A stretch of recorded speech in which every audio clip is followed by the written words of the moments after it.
오늘은 바울의 자기 변호라는 제목으로 본문의 말씀을 좀 살펴보겠습니다.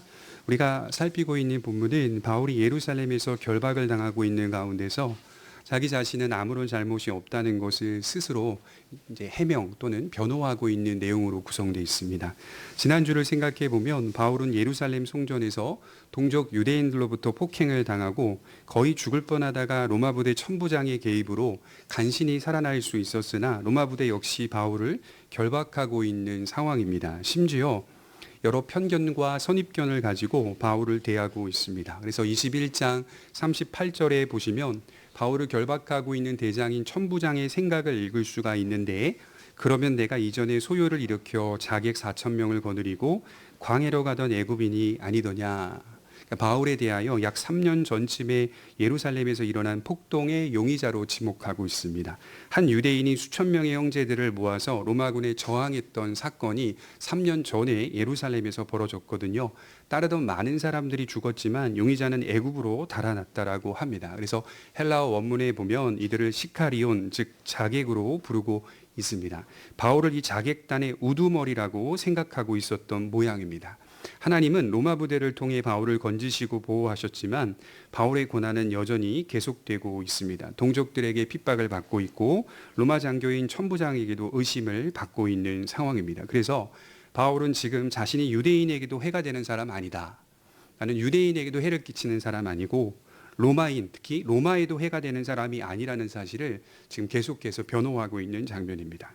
어떤 분들은 이 본문을 바울의 설교라고 말씀하시는 분들도 보았습니다. 물론 그런 성격이 있을 수 있지만 바울이 자신을 변호하는 장면을 들여다보면 설교 같지는 않아요. 설교의 내용이나 의미를 담아내고 있지는 않은 것 같고, 정직하게 자기 인생 속에서 발생한 일들을 소개하고 있는 것으로서 자신을 해명하고 있다는 것이죠. 그래서 제가 볼 때에는 바울의 설교라고 하기보다는 제가 정의한 건 바울의 내력, 이렇게 말씀을 드리고 싶습니다. 자신이 지금까지 지내온 이력들을 역사적으로 소개하면서 자신의 입장을 해명하고 있는 것입니다. 내게 이러한 일들이 실제로 일어났습니다.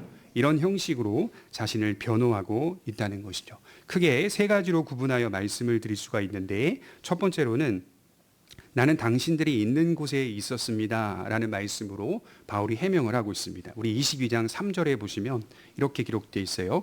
나는 유대인으로 길리기아 다소에서 났고 이 성에서 자라 가말리엘의 문화에서 우리 조상들의 율법의 엄한 교훈을 받았고 오늘 너희 모든 사람처럼 하나님께 대하여 열심히 있는 자라. 나도 당신들이 서 있는 그 포지션에 있었던 사람입니다. 이렇게 해명을 하고 있는 것이죠. 나는 문화가 잘 발달된 도시 다소에서 났고 거기서 자라났으며 가말리엘에게 아주 훌륭한 바리새인으로 교육을 받았습니다 라고 설명하고 있어요. 당시 바리새인들 가운데서는 두 학파가 나뉘어 있었습니다. 하나는 힐렐 학파이고 다른 하나는 샴마이 학파입니다. 둘 다 바리새인들이에요. 힐렐의 손자가 가말리엘이었고 이 가말리엘이 힐렐 학파의 지도자였던 것입니다. 샴마이 학파 역시 권위가 있었지만 전체 유대인들에게 있어서 힐렐 학파가 훨씬 더 대중적인 영향력을 행사하고 있었던 실정입니다. 그도 그럴 것이 샴마이는 예루살렘 중심의 학파로 더 폐쇄적이고 권위적인 측면이 강했고 힐렐 학파는 디아스포라 중심의 학파로서 진보적이고 개방적인 성격을 가진 바리새 학파였습니다. 특히 인권과 이방인에 대한 관심이 높았다고 하니까 자연스럽게 대중들은 힐렐 학파의 지도자인 가말리엘을 매우 존경했다라고 합니다. 가말리엘의 수제자가 누구입니까? 사도 바울이었다고 말씀을 드렸죠. 3절에 보시면 너희 모든 사람처럼 하나님께 대하여 열심히 있는 자, 내가 그런 자였다라고 말씀을 하는 거죠. 너희와 내가 특별히 다른 것이 없는 자였다. 아니 어떻게 보면 내가 더 너희보다 철저히 율법을 존중하고 사랑하며 지켰던 사람이었다. 이렇게 설명을 하는 것이죠. 나도 당신들이 있는 그곳에 있었다. 나의 열심도 유대인의 열심과 같았다. 또한 나는 율법을 철저히 준수하고 존중하는 유대인이었다. 이렇게 설명을 하는 것이죠. 자신이 지금 이렇게 행동하는 것이 개념상 혼동이 생겼거나 실수의 기인에서 일어난 일이 아니다라고 말씀을 드리는 겁니다. 그래서 로마서 10장 1절과 2절에 보면 이런 말씀이 기록되어 있어요. 형제들아 내 마음에 원하는 바와 하나님께 구하는 바는 이스라엘을 위함이니 곧 그들로 구원을 받게 함이라.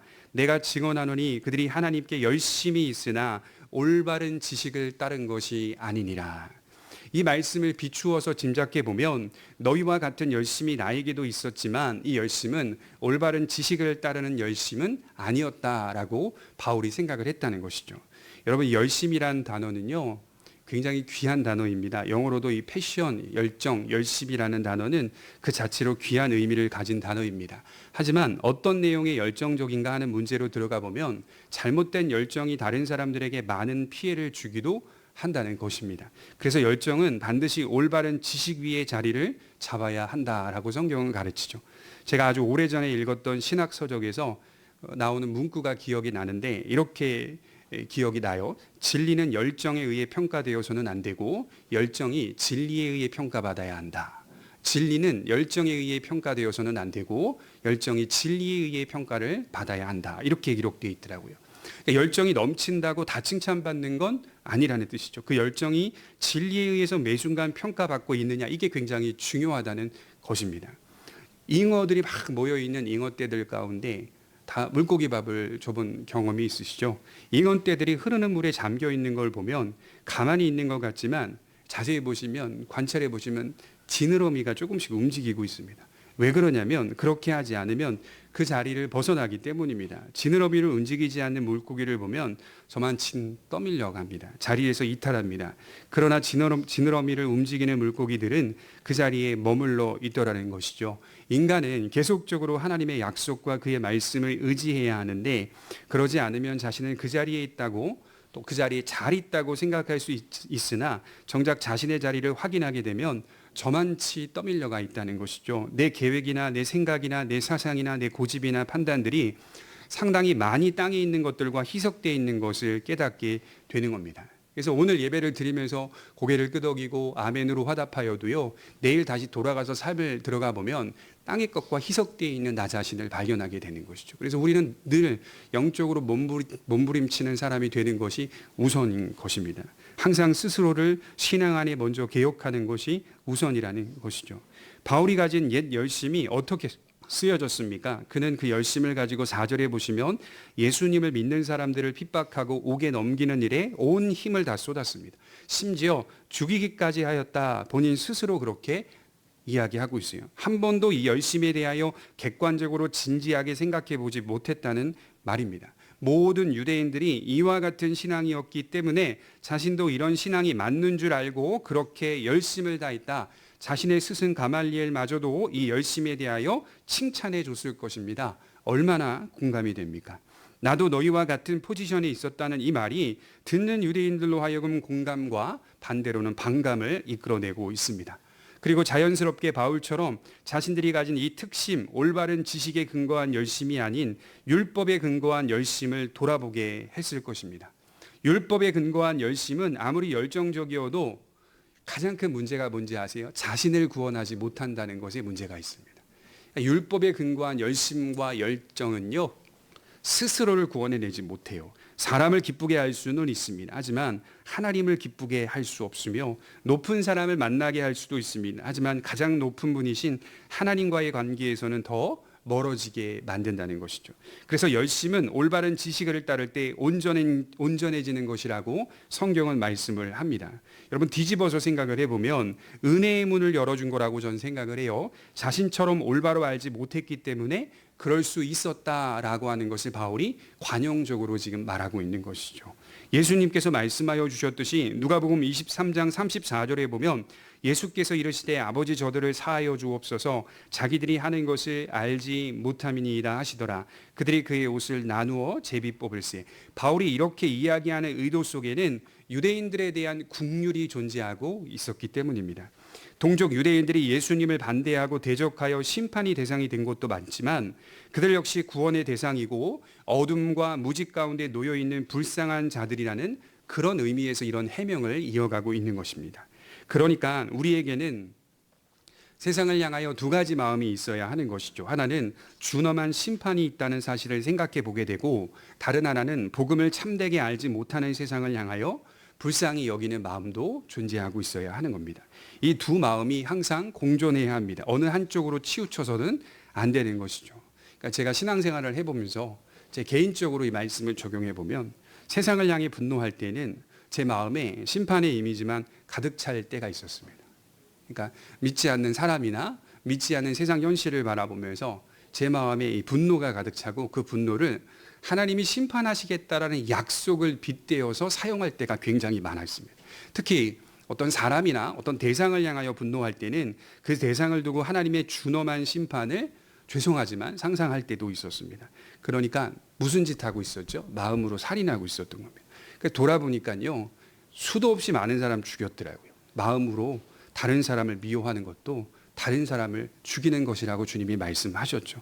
마음으로 엄청나게 많은 사람들을 죽여왔다는 것을 생각해 보죠.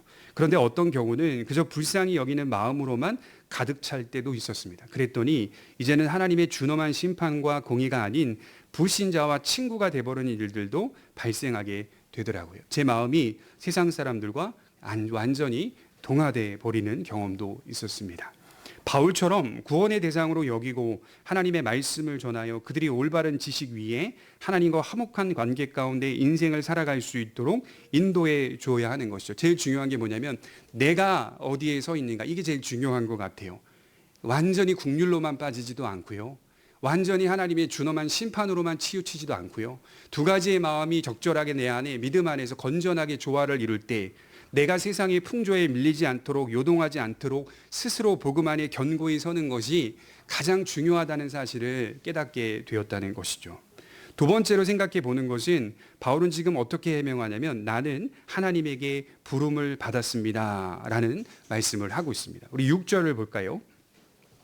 6절에 보면 이렇게 하나님이 바울을 부르시는 장면으로 이어가고 있죠.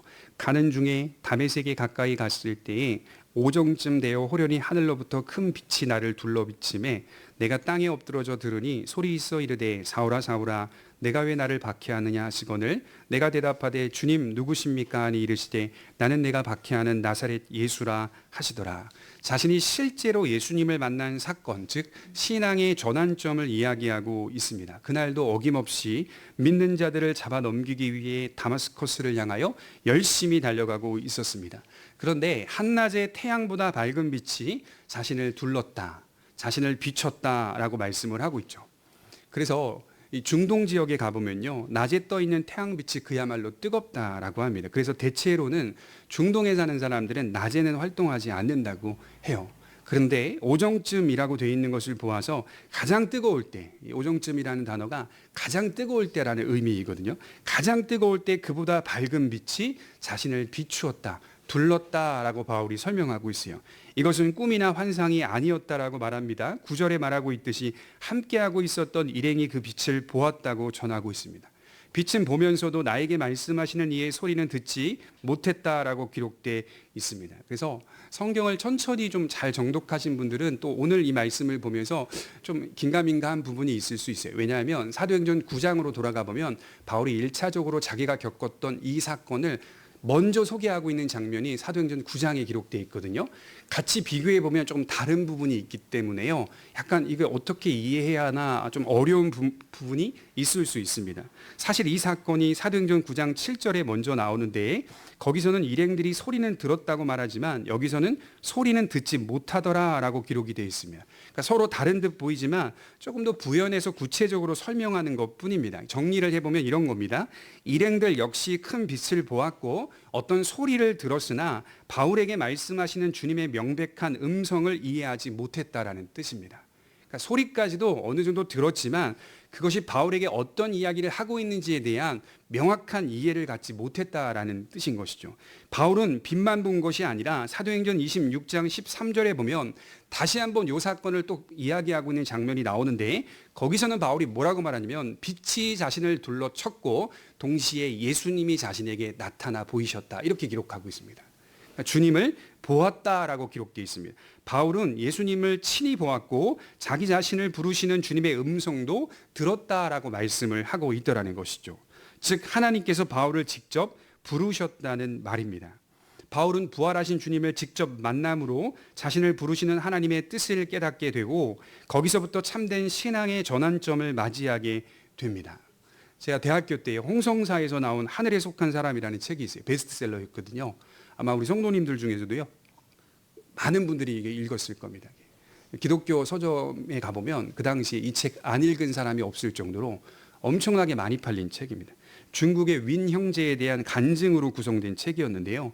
엄청나게 많이 감동을 받았어요. 그가 경험한 내용들이 바울하고 똑같았기 때문이에요. 어쩜 이렇게 똑같을까? 책 읽으면서 모든 구성의 스토리들이 바울하고 완전히 똑같아요. 완전히 똑같아요. 장면, 사건, 상황들이 중국에서 자신이 경험한 모든 일들이 거의 똑같아요. 기적까지도 똑같아요. 그런데 2000년대 초반에 그것이 거짓말이고 이단이라는 것이 그와 같이 있었던 그 동료를 통해서 밝혀졌어요. 홍송사라는 출판사는 굉장히 건전한 출판사인데요. 이런 출판사조차도 분별하지 못하고 이런 책들을 내는 것을 볼 때 엄청 안타까운 상황이 된 것이죠. 지금 기독교 출판사는 더 안타까운 상황이 됐습니다. 기독교 안을 들여다보면 꽤 많은 유명한 사람들이 바울과 같은 비슷한 경험을 했다고 말하는 걸 보았습니다. 가만히 제가 생각해 보니까 거의 스토리들이 어떤 큰 기적을 경험한 사람들의 스토리들을 들여다보면 거의 바울하고 흡사한 내용들이 많아요. 바울이 아니더라면 뭐 베드로나 아니면 예수님께서 행하신 일들과 거의 흡사한 스토리들을 많이 가지고 있는 분들이 꽤 유명한 사람들이 많이 있더라고요. 이야기를 들어보면 바울처럼 비슷한 이야기들을 다 가지고 있습니다. 그것으로 자신들의 신앙을 증명하고 있습니다. 제가 그런 분들에게 두 가지를 묻고 싶어요. 하나는 이런 경험이 바른 신앙을 보장해 주는 것일까? 또 다른 하나는 바울이 경험한 이 은혜의 사건이 오늘날 우리가 경험하는 개인의 신앙 체험과 같은 성격의 것일까? 개인의 경험과 개인이 경험한 신비한 체험을 가지고 자기 신앙의 정당성을 증명하는 것은 항상 불완전하고 위험한 겁니다. 나는 이런 체험이 있으니 내 믿음은 권위가 있고 나의 신앙은 확실하다고 말하는 것은 상당히 위험하고 불완전합니다. 신앙의 체험들이 있다면 그 체험들은 반드시 하나님의 말씀으로 우리를 인도해 줘야 하는 것이죠. 하나님의 약속과 그의 복음을 더 선명하게 깊이 있게 이해하도록 만들어주지 자기가 경험한 신비한 체험에 의존하게 만들지 않습니다. 바울 역시 이러한 체험을 통하여 복음으로 나아갔죠. 그분의 말씀만이 확실하고 안전하다는 것을 공적으로 교회에 가르친 사람이 바울이었어요. 여러분, 바울의 본심을 볼 수 있는 구절이 하나 있는데 고린도후서 12장 6절에 보면 바울이 이런 말을 해요. 들어보세요. 내가 만일 자랑하고자 하여도 어리석은 자가 되지 아니할 것은 내가 참말을 함이라. 그러나 누가 나를 보는 바와 내게 듣는 바에 지나치게 생각할까 두려워하여 그만두노라. 내가 이게 어떤 맥락이냐면 내가 정말 많은 체험을 했다. 이 얘기를 하고 있는 맥락에서 나온 말이거든요. 나는 3층 천까지 갔다 왔다. 나는 주를 보았다. 수많은 표적과 기적들을 경험했고 하나님이 내게 말씀해 주시는 음성들을 들었다. 그러나 뭐라고 말합니까? 누가 나를 볼 때 지나치게 생각할까 두려워하여 그만두노라. 이렇게 말을 하고 있다는 것이죠. 바울은 자신이 경험한 신비한 체험들에 대하여 아주 진지하면서도 조심스럽게 접근했습니다. 사실은 그 시대 때는요, 안 그래도 돼요. 사실은 그래요. 왜냐하면 계시의 시대이기 때문에 바울은 자기가 경험한 것을 자랑해도 된다니까요. 하나님께 계시를 받은 것을 막 자랑하고 설명하고 주장해도 되는 그런 시대에 살고 있었기 때문에, 그러나 바울조차도 자랑하지 않았습니다. 그러니 오늘날 신약의 성도들이 경험하는 신앙의 신비한 체험들이 있다면 그것은 매우 조심히 다뤄야 하고 주관적인 것이며, 제일 중요한 겁니다. 그것을 공개적으로 교회의 보편적 가르침으로 받을 수 없다는 겁니다. 교회가 어떤 성도가, 유명한 성도, 중직이 어떤 신비한 체험을 했다 하더라도 그것을 가지고 공개적으로 성도들에게 가르쳐서는 안 되고, 그것이 하나님의 말씀이라고 하는 공개적 진리로 받아들일 수가 없다라고 하는 것이죠. 또 하나는 바울이 경험하는 이 신비한 체험은 한 영혼을 부르시는 하나님의 역사이기도 하지만 하나님이 바울에게 주시는 계시이기도 했습니다. 그러니 오늘날 어떤 성도가 만일 바울과 같은 경험을 하였다고 한다면 그것이 바울이 경험하고 있는 오늘 이야기와는 전혀 다른 겁니다. 비슷하더라도 전혀 다른 겁니다. 우리는 지금 이 시대에 하나님의 계시를 받지 않습니다. 누구도 특별한 사람 없습니다. 누구도 하나님으로부터 새로운 계시를 받아들일 수도 없고 받지도 않습니다. 하나님 그렇게 역사하지도 않습니다. 계시는 성경이 완성된 이후에 종결되었다라고 분명히 못 박습니다. 우리가 경험하는 이 신앙의 체험들은 매우 주관적이며 이 주관적인 체험들은 객관적인 계시인 진리의 말씀에 빗대어 판단을 받아야 하는 것이죠. 그러니 어떤 성도가 신비한 신앙의 체험을 했다면 그 체험을 통하여 하나님의 말씀을 풍성히 이해해야 하고 그 말씀에 따라 살아야 하며 그 말씀처럼 성숙해 가야 하는 것입니다. 오늘날 신자의 모든 신앙의 체험들은 우리를 만들어 가시는 성화의 과정이라고 말할 수가 있습니다. 그러니까 여러분들에게 체험이 없다는 얘기를 하는 게 아니에요. 기도하고 하나님의 말씀대로 살아가다가 우리도 모르는 사이에 어떤 특별하고 신비한 체험을, 신앙의 체험을 하실 수도 있습니다. 그러나 그것은 특별한 계시가 아니라 우리를 만들어 가시는 성화의 과정이라는 말입니다. 그러니까 그 체험을 했다면 성화의 과정으로 성숙해져야 되는 거예요. 내가 거룩한 사람으로, 정직한 사람으로, 진실한 사람으로 그리스도를 닮아가는 성품으로 나아가야 맞는 겁니다. 그러니까 바울이 경험하고 체험한 것과는 다른 겁니다. 제가 볼 때는요, 오늘날 바울과 같은 비슷한 체험을 이야기하는 사람들은 대체로 거짓말하는 사람들로 봅니다. 그들은 그런 특별한 체험으로 자신의 신앙을 정당화하고 교회 앞에 자신의 특별한 권위를 드러내려고 합니다. 이런 신앙을 주장하는 사람들은 항상 자신이 특별한 계시를 받는 것처럼 말을 한다는 것이죠. 여러분, 장로교회가 표준으로 받는 문서인 웨스트민스터 신앙고백서 1장 성경이라는 주제의 첫 번째 항목에 딱 피면 뭐가 나오는지 아세요? 한번 들어보세요. 이런 문장이 기록되어 있습니다. 이 성경이 오늘날 절대로 필요한 이유는 옛날에 하나님께서 그의 백성에게 그의 뜻을 계시해 주시던 그 방법을 이제 성경이 완성된 후에는 중지하셨기 때문입니다. 이제 중지하셨다고 못 받고 있어요. 그런 방법으로 성도들을 인도하시지 않는다. 지금 그런 시대 아니다. 그래서 뭐가 필요하다는 거예요? 성경이 절대적으로 필요하다. 성도는 무엇을 의존해야 된다는 거예요? 성경을 의존하며 신앙을 세워가야 한다. 성경이 완성된 이후에는 이제 이와 같은 방법과 방식으로 계시를 주시거나 그 방법과 방식으로 의존하도록 우리를 인도해 가시지 않습니다. 오늘날에도 한 신자가 믿음 안에서 신앙의 체험을 할 수 있습니다. 그러나 그것이 베드로나 바울과 같은 성격의 것은 아니라는 말입니다. 오늘날 우리 시대의 가장 안전하고 확실한 방법과 방식은 내가 오늘 하나님의 말씀을 통하여 인도를 받는가, 이게 가장 안전한 거예요. 이것이 가장 확실합니다. 주관적이지 않으며 불완전하지도 않습니다. 말씀을 바로 이해하게 되면 하나님께서 그의 말씀을 통해 당신의 백성들을 어떻게 구원하시고 어떻게 인도해 가시는지, 그리고 하나님의 자녀들은 어떻게 이 말씀에 반응하며 살아야 하는지 선명하게 보이며 그 길이 안전한 길이라는 사실을 깨닫게 됩니다. 그래서 이러한 사건들이 오늘날 나에게 나타나지 않아도 내가 구원받는데, 죄사함 받는데 큰 문제가 없어요. 내가 바울처럼 또는 내 곁에 있는 어떤 신자가 특별하고 신비한 체험을 했다 하더라도 왜 나는 그런 것들을 수십 년 믿었는데도 경험하지 못할까, 그런 생각할 필요가 없다고요. 그리고 왜 나는 저 사람처럼 안 되는 걸까 기도도 그런 생각을 할 필요가 없다고요. 죄사함을 받고 내가 구원을 받는데 전혀 문제가 없습니다. 신약의 모든 그리스도인들이 믿음을 가질 때 공통적인 역사가 있어요. 모든 신약 성도들이 믿음을 가질 때 공통적인 역사, 다메섹 도상에서 예수님을 만나는 이 신비한 체험을 하는 게 아니라 성령이 죄인의 마음 가운데 임하셔서 하나님의 말씀으로 회개케 하시고 복음을 믿게 하신다는 이것이 가장 안전하고 확실한 신앙이며 이 모든 신앙이 가장 분명한 신앙입니다. 유일한 신앙입니다. 바울과 같은 체험을 하지 않아도 전혀 문제가 되지 않습니다. 그래서 우리는 바울을 부르시는 이 사건을 대하면서 우리를 찾아오시고 부르신 하나님의 은혜를 묵상할 수 있게 되는 것입니다. 그래서 하나님은 지금도 이 일을 누군가에게 계속해 나가고 계십니다. 길 가다가 갑자기 하나님이 빛을 비춰서 나타나셔서 이 일을 하시는 게 아니라 문득 인생을 살면서 인생 가운데 자신의 시면을 들여다보게 하시는 거죠. 이렇게 사는 게 맞나? 내 삶은 왜 이렇지? 또 세상의 흐름은 왜 이렇지? 이게 맞나? 우리끼리 좀 잘해보면 되는 걸까? 스스로가 질문하게 되고 고민하게 되고 절망하게 되면서 성령이 그의 마음속에 임하시게 됩니다. 그리고 확인하게 되죠. 하나님의 말씀을 통하여서 예수 그리스도가 유일한 구세주다라고 하는 사실을 깨닫게 되는 것입니다.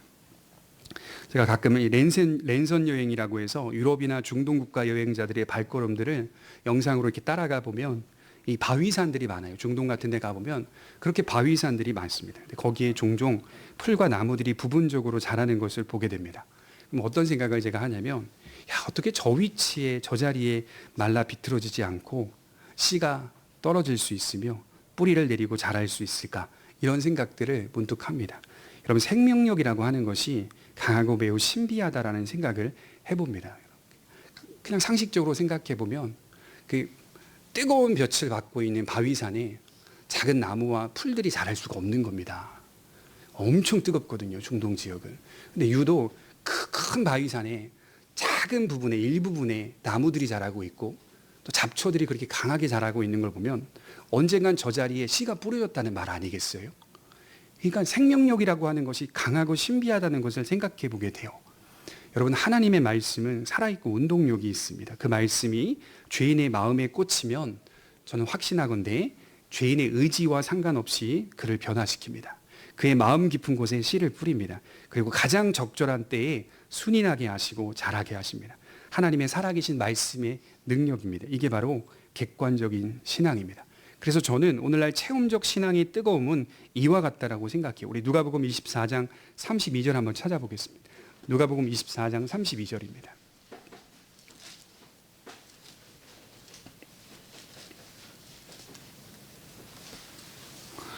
정말로 체험적인 신앙의 뜨거움은 저는 이 말씀과 같다고 생각해요. 누가복음 24장 32절입니다.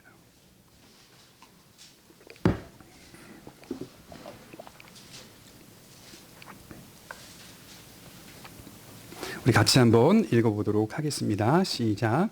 그들이 서로 말하되 길에서 우리에게 말씀하시고 우리에게 성경을 풀어주실 때 우리 속에서 마음이 뜨겁지 아니하더냐 하고.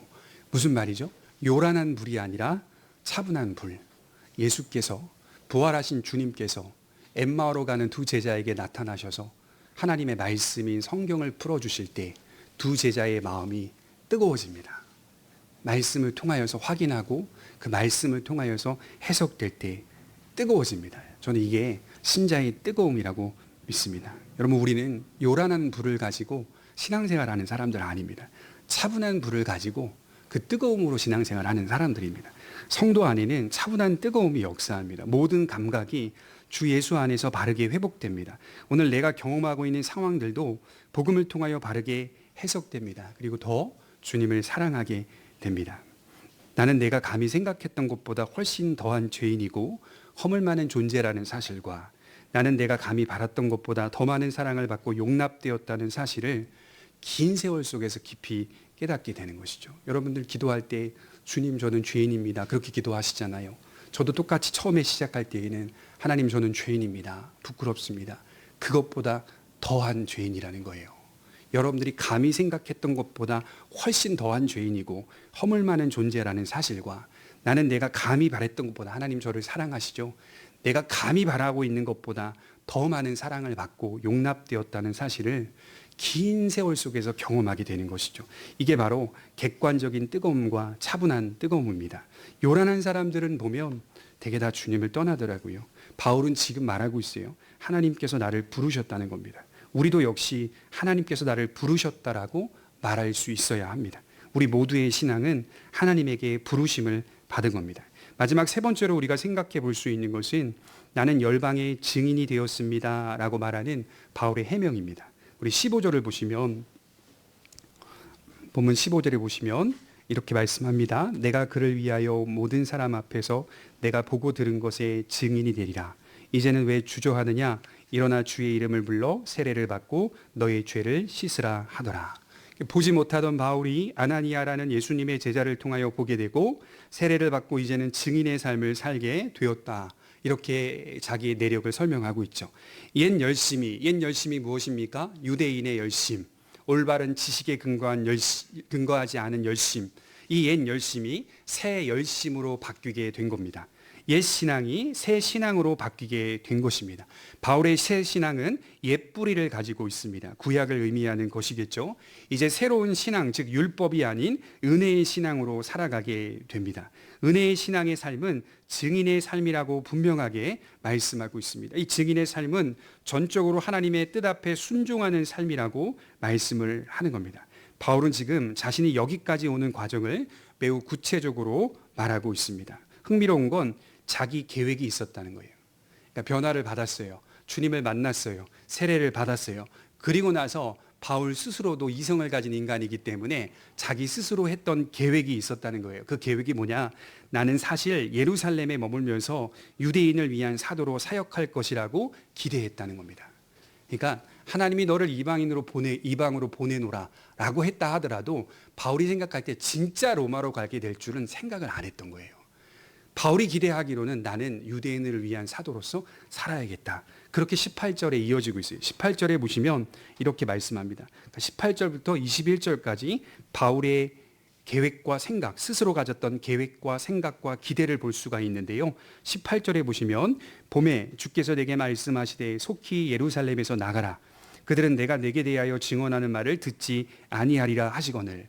이 말씀을 듣자 바울이 그 다음부터 나오는 말씀이 약간 따지는 듯한 말씀입니다. 약간 그럴 수 없다는 식의 개념으로 이야기를 하고 있는 거예요. 이게 다 무슨 말이냐면 내가 바리새인 중에서도 바리새인이고 스데반도 죽이고 믿는 유대인 신자들도 가두었다는 사실을 저들도 알고 있습니다. 그런 그가 변화되었다는 사실을 볼 때 동족 유대인들에게 더 설득력이 있지 않을까라는 기대를 한 겁니다. 내가 변화되었다. 도저히 변화될 수 없었던 인간인 내가 변화되었다는 사실을 저 유대인들이 보게 된다면 훨씬 더 설득력이 있지 않을까라는 생각을 했던 거예요. 그러니까 바울 개인의 열정과 계획은 유대인을 향하고 있었다는 말입니다. 그러나 하나님은 바울에게 나가라 이렇게 말씀하고 있어요. 너 나가라. 예루살렘에 있지 말고 나가라. 예루살렘은 누가 지킬 거냐? 베드로나 원사도들이 예루살렘의 교회들을 지킬 것이다. 나가라. 바울은 순종했다는 거예요. 그래서 은혜의 신앙과 증인의 삶은 항상 내 뜻과 계획으로 점철된 삶이 아니라 하나님의 뜻을 우선하는 삶이고 그 뜻을 따라가는 삶입니다. 바울은 지금 이렇게 말하고 있는 거예요. 책임이 있다면 하나님에게 있는 것이지 나에게 있는 것이 아니다. 대단한 말입니다, 이게. 지금 내게 책임이 있다면, 너희들 내 책임이고 내 잘못이라고 말하잖아. 나 묶어놓고.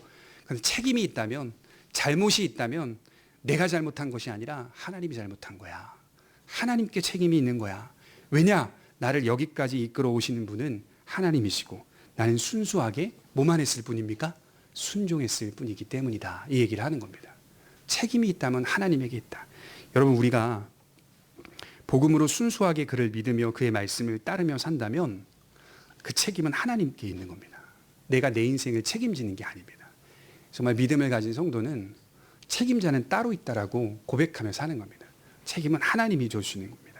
그래서 신자가 억울한 일을 겪을 때 이렇게 가만히 기도하는 걸 보면 따지는 기도가 있습니다.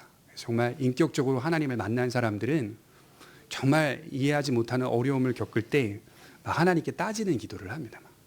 서운한 기도를 막 내뱉고 섭섭하다라고 말합니다.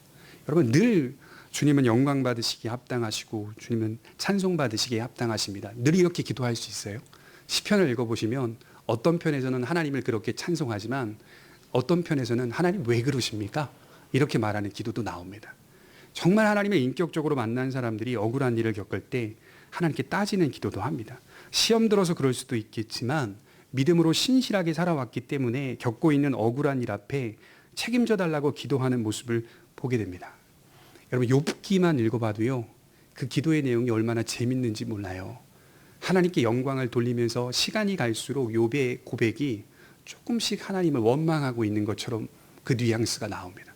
여러분, 심지어 우리가 잘 아는 욥기 23장 10절에 보면 나의 가는 길은 오직 그가 아시나니 그가 나를 단련하신 후에 내가 정금같이 나오리라. 이 말씀 우리가 만나게 되는 고난 앞에서 내가 정금같이 될 것이다라고는 미래적 차원으로서 소망으로 우리가 막 전파하는데요.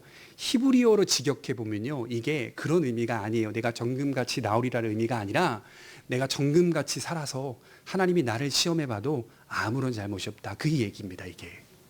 우리는 이제 이 의미를 그냥 무조건 미래적인 차원으로 막 얘기를 하거든요. 근데 이게 원문에 들어가 보면 맥락상 욥이 자기는 잘못한 게 없다. 나는 하나님이 어떠한 시험과 어떠한 단련을 줘도 정금으로 서 있었다. 흔들리지 않았다. 살펴봐라. 시험해봐라. 난 잘못이 없다. 그리고 11절과 12절에 가보면 이런 말씀이 나요. 자세히 들여다봐라. 나는 순종한 것뿐이다.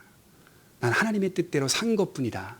나를 검증해봐라. 자기 자신을 이렇게 약간 잘난 척이라고 해야 되나요? 스스로 이런 식으로 잘못이 없다라고 증명하고 있더라고요. 이게 무슨 말이죠? 욥 자신이 굉장히 서운하다는 걸 얘기하고 있어요, 하나님께.